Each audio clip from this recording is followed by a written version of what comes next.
Hi, everyone. Welcome back to another episode of FinTech Walkabout, where we're exploring the world of FinTech, specifically with a focus on open banking at the moment. We're joined by Rolands from Nordigen. It'd be great to get a quick introduction from you just to kick us off. Yeah, lovely. So I'm Rolands. I'm the CEO and co-founder of Nordigen. We started in 2016 and we're building Europe's first freemium open banking platform. We're connected to over 2,000 banks in Europe. We provide completely free connectivity to open banking data for fintechs or anyone who wants to build an open banking powered application. And yeah, very excited to be on the show. Great. Yeah, we'll dig into kind of your business model a little bit throughout the recording, but just starting quite high level, we've seen this big transition from kind of traditional methods of data collection, whether that's screen scraping, kind of manual input, user-led like data sharing and permissions, to open banking. Can you talk us through just how it all started for you and how that kind of transition has shaped the business in terms of both starting it and as you've grown it?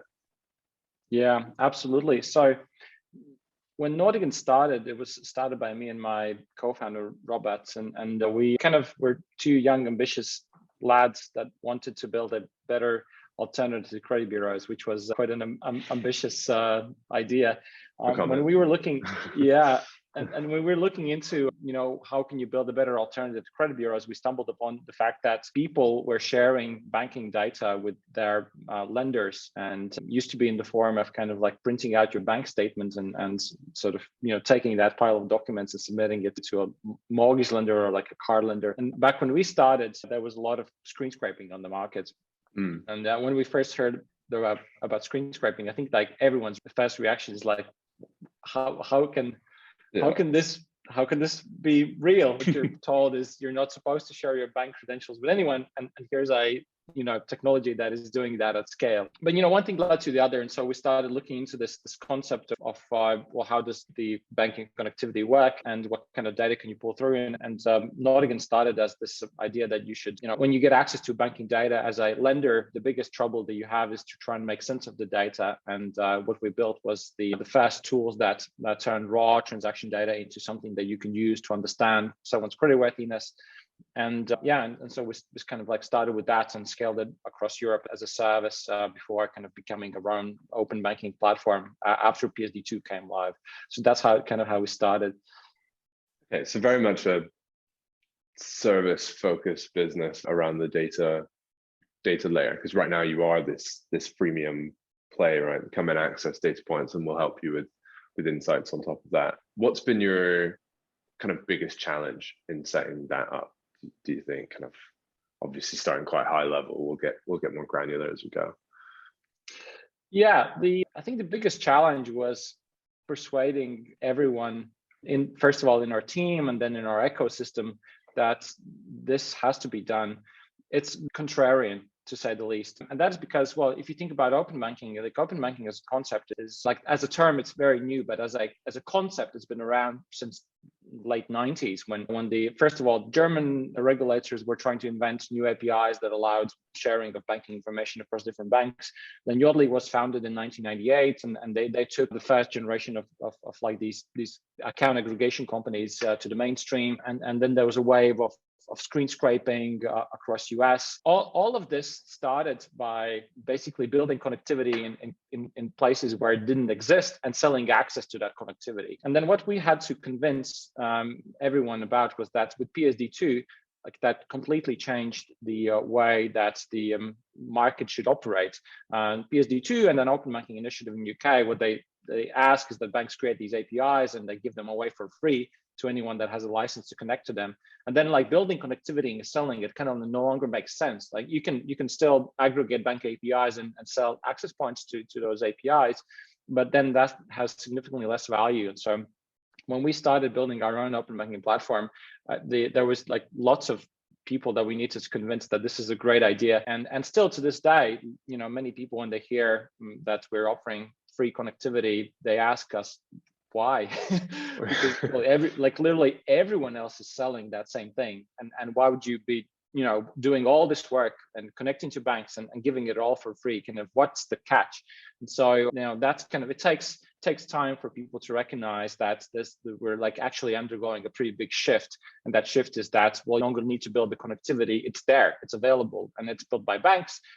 Banks take all the costs, and we should just leverage the fact that it exists. And if we don't, then the banks are not going to do it anymore. And so there's like lots of pressure, actually on the ecosystem and the community to actually go and leverage and do what the regulators thought we will do, which is to build more competition for the incumbents on the market. I think I was speaking to a couple of individuals across the kind of CMA and FCA over the last couple of episodes, and it's been interesting. Well, it's that theme of how do we drive competition, but there are still these like pretty core underlying challenges. Banks are taking the brunt of these costs and the kind of infrastructure layers that need to be built out, but we're still getting, not to put anyone kind of on the spot, we're still getting data that's not quite where we need it to be to kind of take those insights and turn them into like actions, which is obviously what someone like HapTap is trying to do without being kind of self-serving in this statement. But it'd be interesting, you've talked about the early stages and how you were looking at credit worthiness and lending. We've obviously still got a kind of handful maybe of major credit bureaus who are owning that market. How did you position yourself? How did you map out the challenges that you were going to face as a business in terms of, eating into that and establishing yourself to then set yourself up to say, well, we're not going to charge for access. We're only going to talk about insights. What was your kind of process behind that? Yeah. So when we started, what we had built was a set of algorithms that made sense of banking data. And like you explained, banking data is very noisy. So there's like 6,000 plus banks in Europe. Every one of them spits out a different bank format. They even inside of the Berlin group, which is like this ecosystem, like even they shoot out different banking formats, and let alone for banks that aren't part of it. And even, and then you kind of, if it date back before PSD2, screen scraping was kind of completely, different. Like that was a different challenge.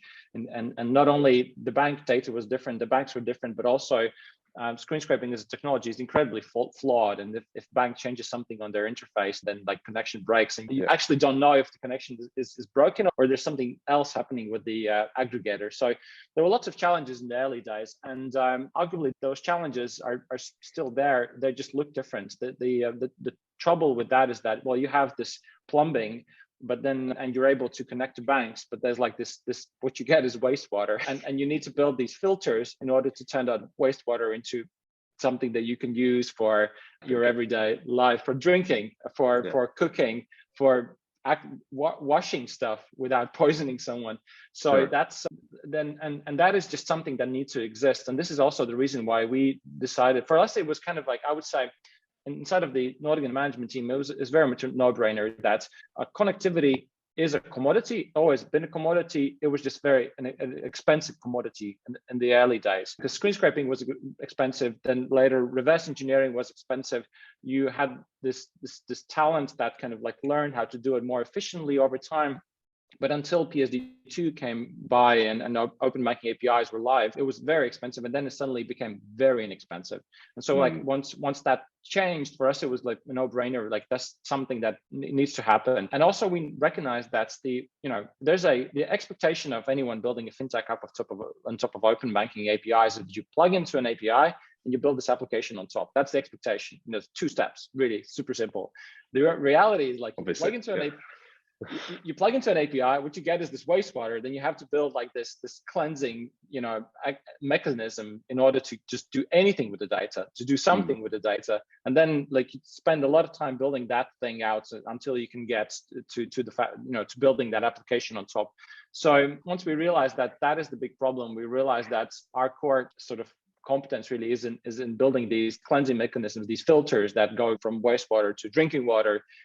It's like really bad analogy, I'm sorry about that, but and so like once we realized that that's the core competence, and the connectivity bit is becoming increasingly less expensive, it was the management decision was really easy. We said like, just let's do it, and then it was all about just convincing everyone else to buy into this idea. So that's kind of how we ended up here. Still get a lot of well, I wouldn't say a lot of stick, but there's still kind of grumblings right out there on the market about, we look at maybe some other TPPs we won't name as still charging for this kind of connectivity piece. How has that played into your marketing strategy, right? Into your, I guess this is a pretty, big thing for you to wave a flag over.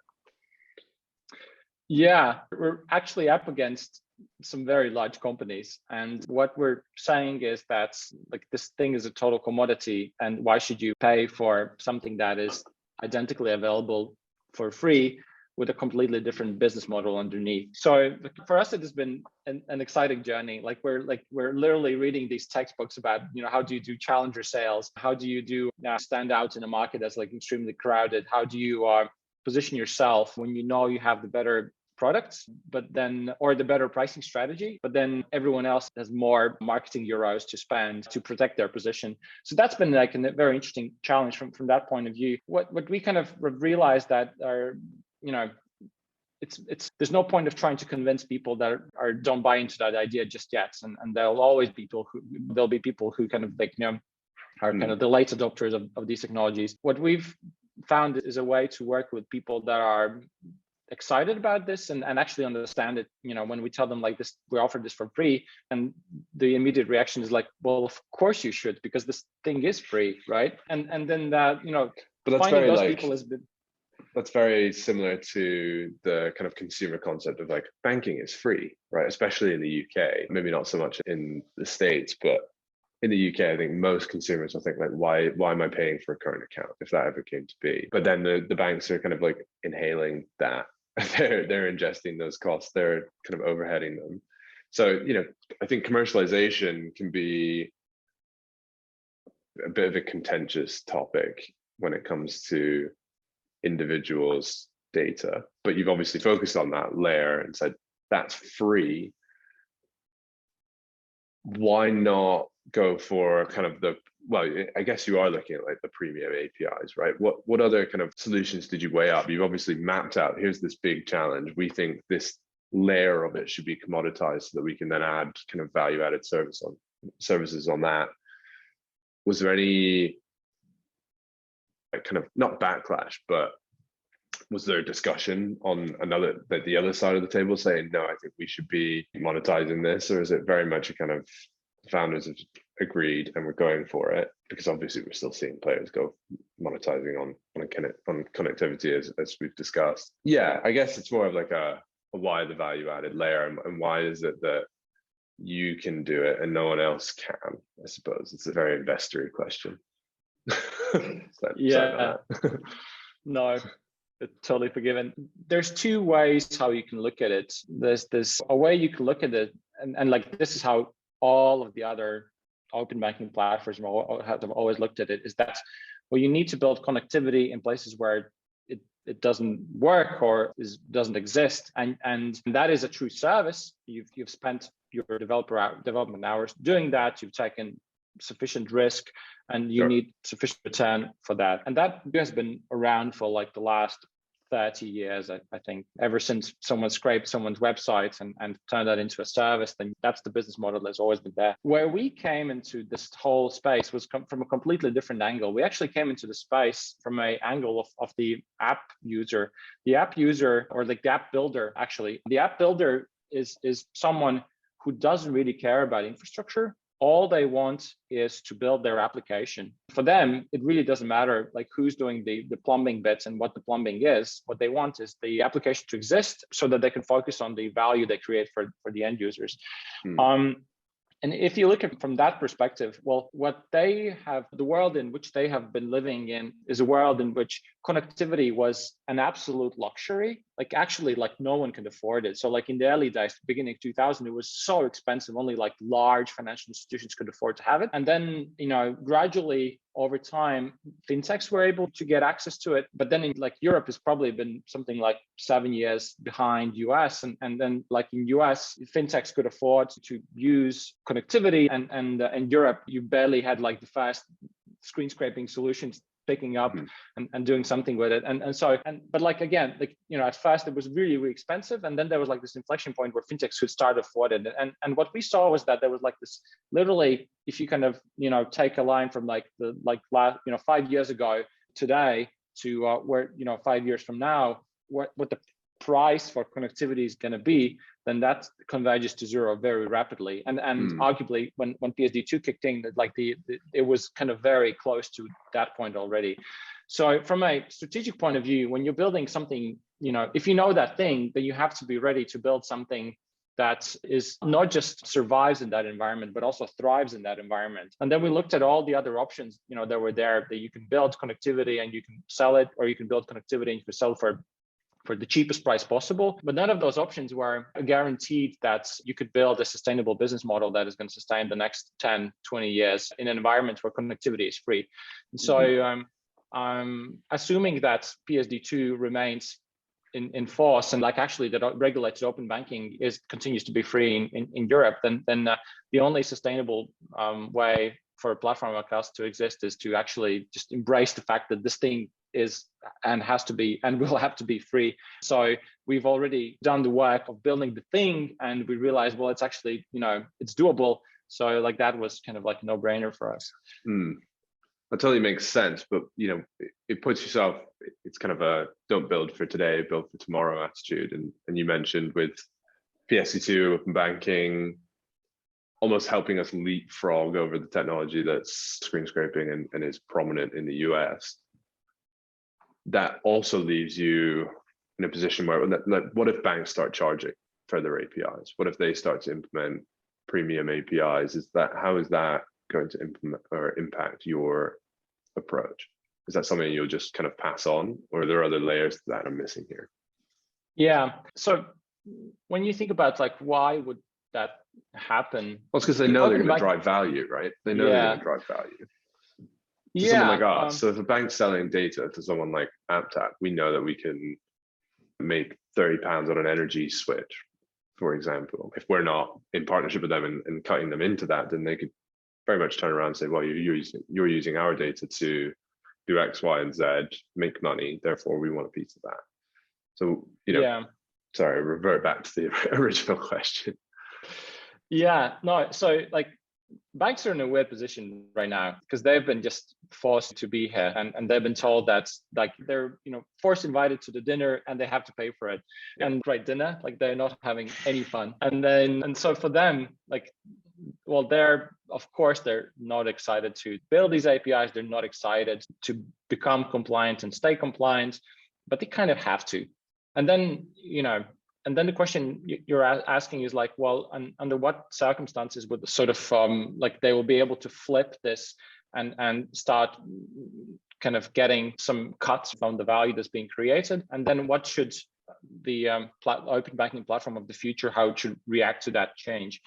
Well, if I'm thinking about like how, what are the circumstances in which the banks would start charging for open banking data, the first thing that actually comes to my mind is, well, now that that access to current account data is free, but there's value inside of that data, the first thing to do would be to start offering more data sets on top and sell those. And we've seen some banks actually proactively talk about it, and some are doing something in this field already, that they're providing, if access to current account data is free, then stuff like access to investment data or access to identity data is that paid service that's available. And so is that something you see yourself aligning with and saying, hey, big European bank, we can work with you to then monetize on that?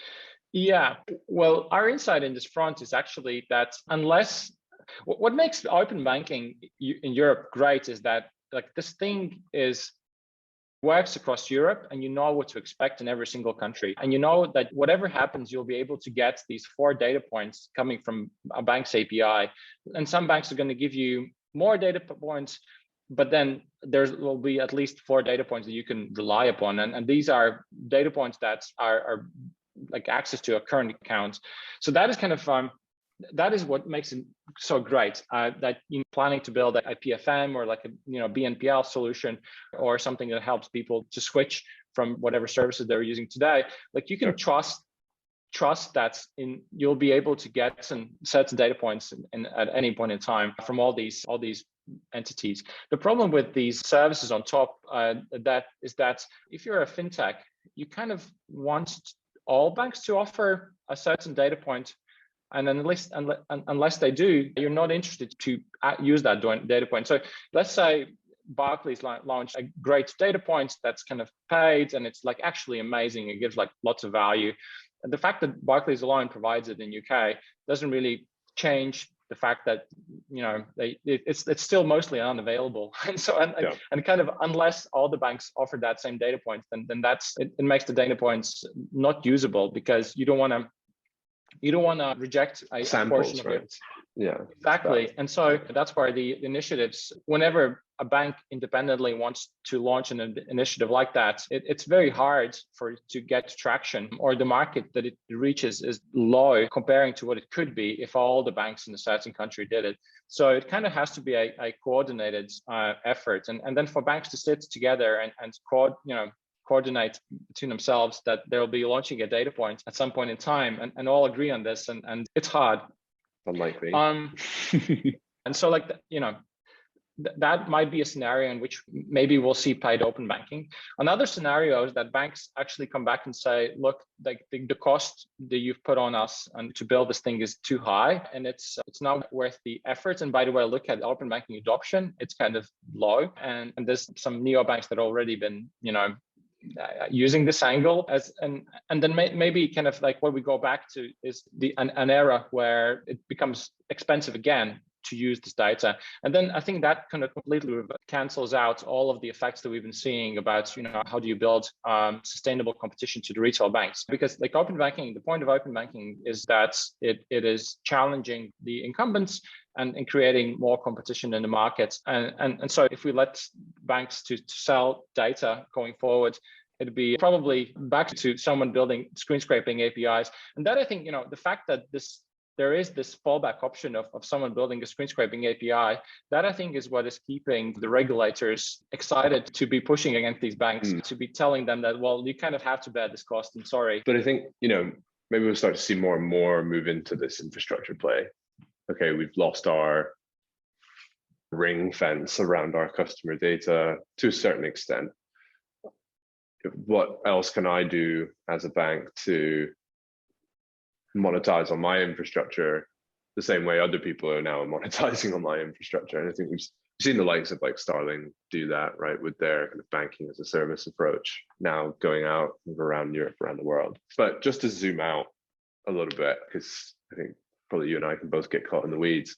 You're quite active around Europe, right? What was your kind of approach to that scale and that scope of bank account connections? Because obviously PSD2 has come in to mandate kind of some standards there, but from firsthand experience, we're still not getting kind of the exact same across the board. And maybe that's in the actual kind of raw data that comes out, or how certain connections are made, the timelines associated with those. We're seeing the big banks get faster and faster, but what was it a kind of, we need as many as possible, as fast as possible? Or is it, you know, let's get the big ones done first and then take it from there? Yeah, great question. So one insight that we had by studying the rise and the evolution of open banking is that coverage is one of the critical points of offering open banking connectivity.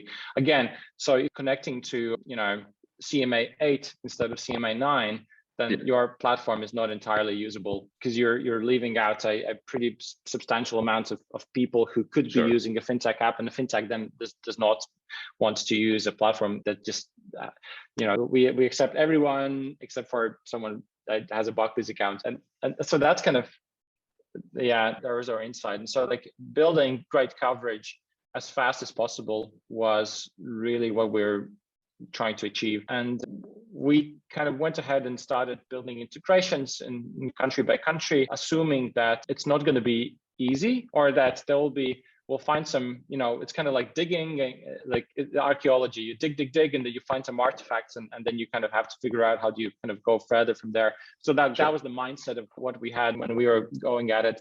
And that allowed us to be just very quick, and that allowed us to stay nimble. And instead of trying to kind of start with a subset of banks and stick to it and not do anything else before you kind of finish these banks, we actually decided that maybe it's okay to just go faster in some countries and then kind of like put them on pause if something happens, and then come back to them later on. And so that allowed us to just stay nimble.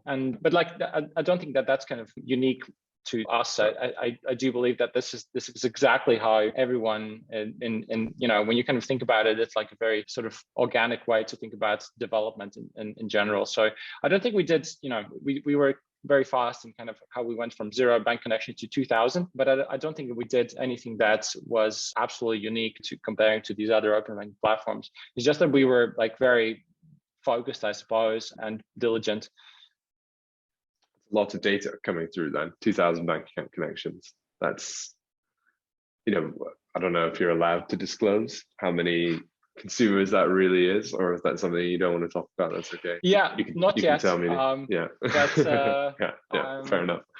Yeah, but it's a sensitive topic, right? Data. So, and what you do with those data, and you're obviously building these insight layers on top of that. Have you had any pushback from banks or from kind of clients as to what you will do with that, or is this just about transparency across the board? Kind of, what's your approach to this ethical kind of conversation surrounding consumers' data in terms of monetization, in terms of who you send that to, who you share it, and how you share it?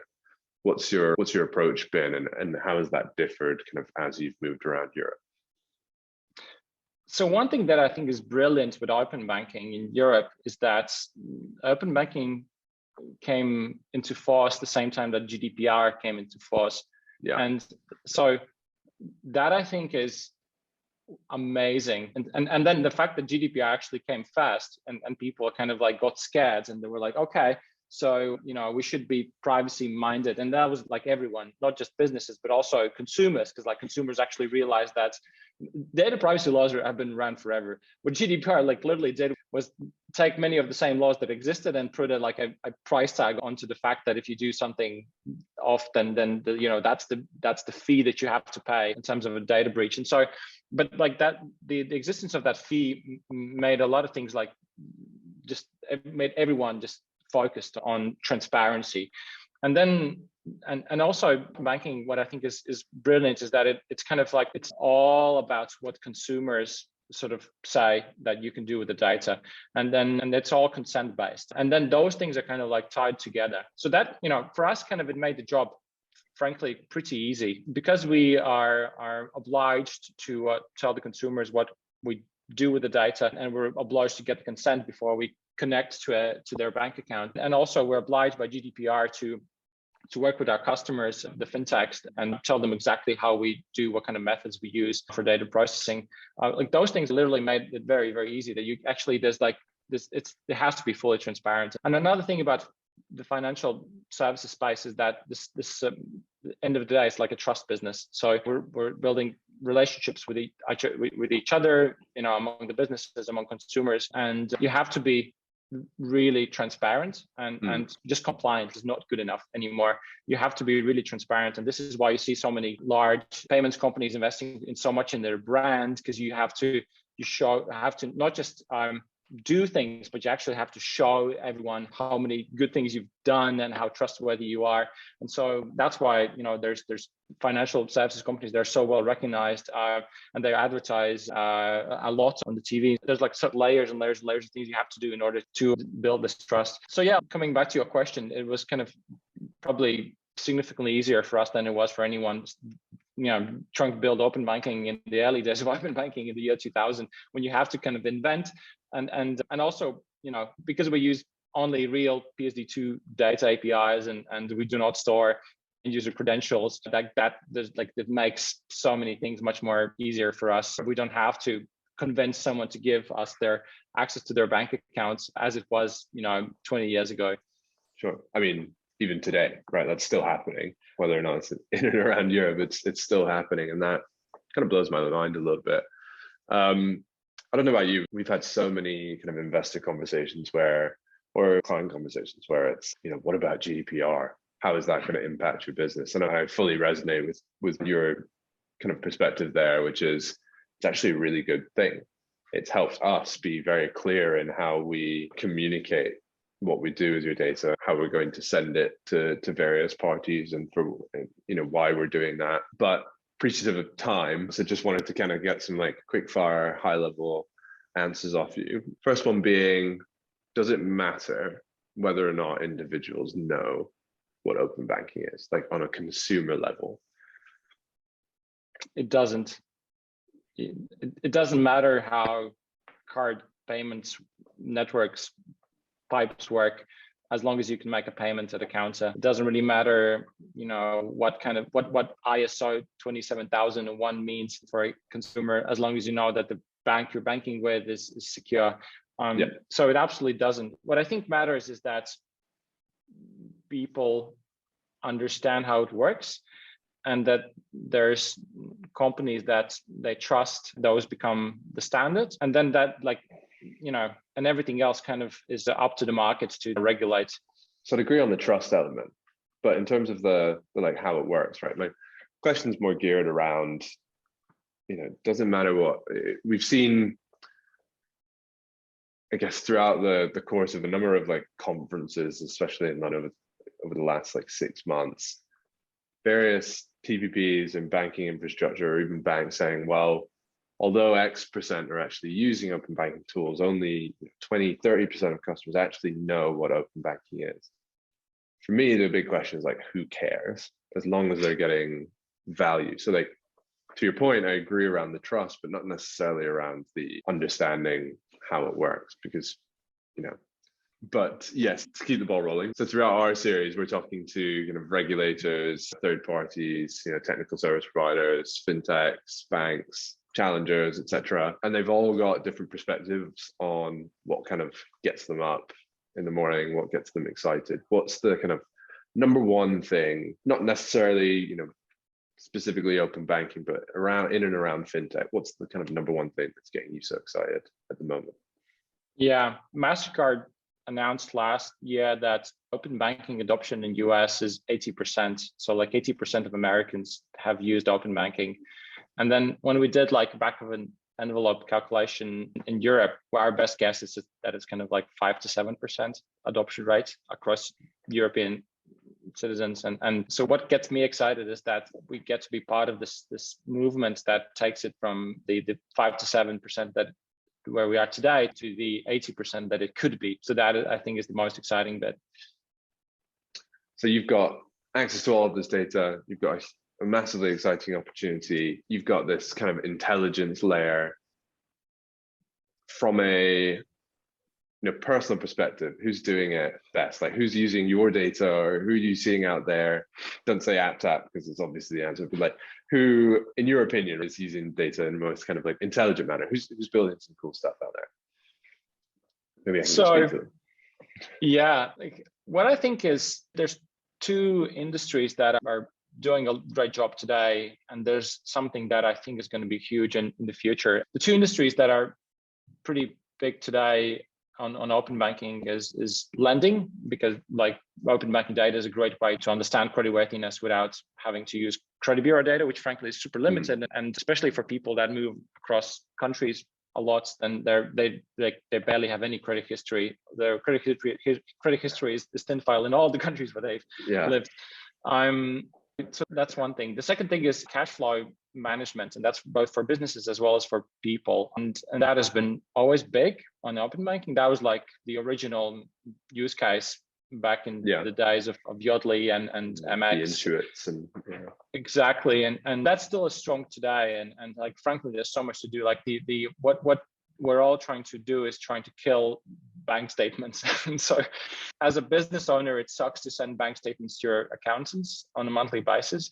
As a human being, it sucks to just look into your bank statements and then realize you hardly recognize the transactions that you've consciously made. And so like that, there's lots of things still to do, but those are the things that have been, around for like a decade or so. What I think is interesting is something that we don't see a lot just yet, but I think we're going to see a lot more. We've had card-linked marketing schemes for a really long time. So when you pay at a counter, the shop kind of can link your card to your purchase history at that shop and learn something about your patterns. And that thing has been pretty expensive as a technology so far. And so like card-linked marketing schemes and loyalty schemes in general have been very expensive. Only like very rich shops could have afford those things. And then open banking is kind of like a great way to allow people to link their bank accounts to loyalty schemes cheaply. And it works across all of Europe and UK, and you get the same sort of data, the same data points across all those different banks.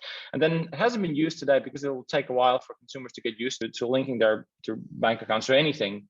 But then I think that is potentially a very exciting use case going forward. If we can figure out how, as a community, if we can figure out how to build it in a way that consumers are not oversharing their information. So that I think is kind of pretty exciting going forward. But like, then again, one of the things that excites me the most about this is that, well, you can never know which of those use cases will be big. Just like Google Maps never knew that Uber will be such a big user of Google Maps. And so like this is kind of what, keeps me excited to do this. One is that there's like a massive opportunity to take the adoption rate from 7% to 80% potentially.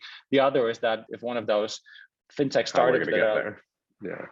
we're going to get there exactly. Yeah. And so that's kind of like a great mystery that we're kind of like, we're building the infrastructure, but then someone else is going to take it there. And the best thing we can do is just like kind of be there for them, whoever they are. Help on it. Yeah. So that leads me quite nicely into the next and penultimate question, which is kind of what comes next for Nordigen, what comes next for you? You've talked quite passionately throughout about like lending, especially, and how the insights layer plays into that. What's up next? Yeah. So the first thing to do is coming back to our original insight that bank coverage is a critical component to all of this. Like we've done 2.2 thousand bank integrations so far, but there's like 6,000 banks in Europe plus a few thousand wallets that also are regulated under PSD2. We need to get all of them integrated, and that's going to be a hell of a lot of work. So that's something we need to do. And then secondly, we need to just continue educating the fintechs and allow them to play with the API and allow them to kind of build something and to help them to do these tests for us, allow them to build these tests, but also allow them to do those tests rapidly.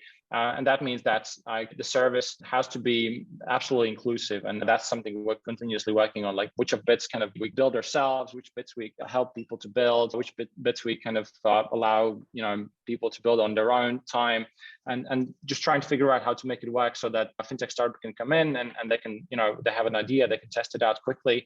And if it works, that's great. And if it doesn't, they haven't spent all their budget and they can, continue iterating on that idea going forward. So that's kind of, I think, the next iteration phase that we're working on. Cool. Puts you in quite a powerful position to start kind of connecting some dots as well, which is really cool. Last one, you had to choose just one word or the other: open banking, success or failure so far? Oh, success. 100%. 100%. The right answer.